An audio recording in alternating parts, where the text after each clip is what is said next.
Like most people, I once thought of memory as a very stable process where you take information in, put it into your brain, and then you use that information the next time you need it.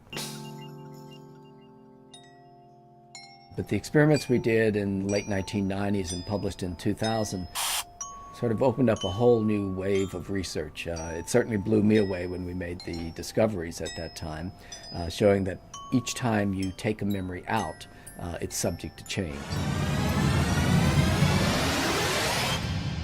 And this is part of what's called reconsolidation. The updating of memory, the changing of memory. A memory is brought back to an active state, and once that happens, the memory has to be put back into the brain and restored in order for it to be used again in the future in the same way. It also can be a bad thing when a person, for example, with post-traumatic stress disorder is reconsolidating a memory over and over again, making it stronger and stronger each time because the stress is so powerful each time that it's retrieved. Reconsolidation has been studied for many years now, more than 10 years.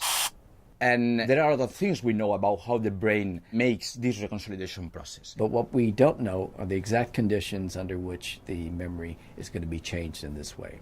And that's what the present experiment addressed.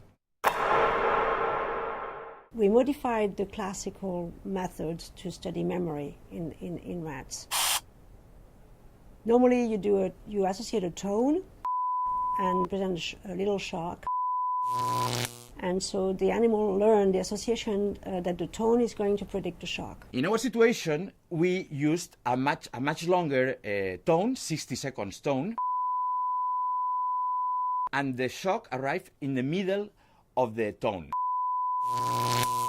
So the animal does not only learn that the tone predicts the shock, but also when the shock is going to arrive.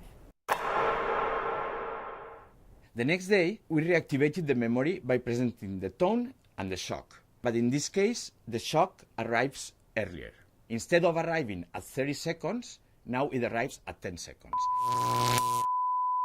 So this way, by having the shock arriving earlier, we force the animal to update their memory because there is something new and different. So immediately after, we injected in the rat brain a drug that is known to erase memories and prevent reconsolidation.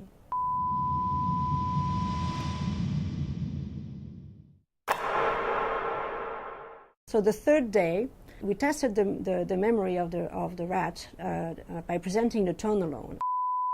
And so we expect that for the animal that remembered well that the tone predicts the arrival of the shock, they would be afraid of the tone. And that's exactly what happened for the control groups that didn't receive the drug. But the group that received the drug showed less memory to the tone, showing that the memory was impaired.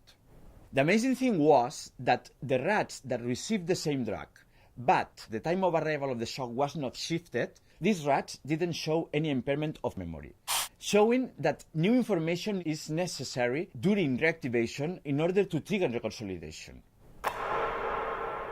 We showed that what triggers reconsolidation is actually when new information triggers the update of the old memory, but also that time is actually one of the most important elements of the association. So we now know that we have to add new information to the experience if we want that memory to be changed. 1, 2, 3. Yes! My radio is playing a song I once knew, a song I used to whistle to.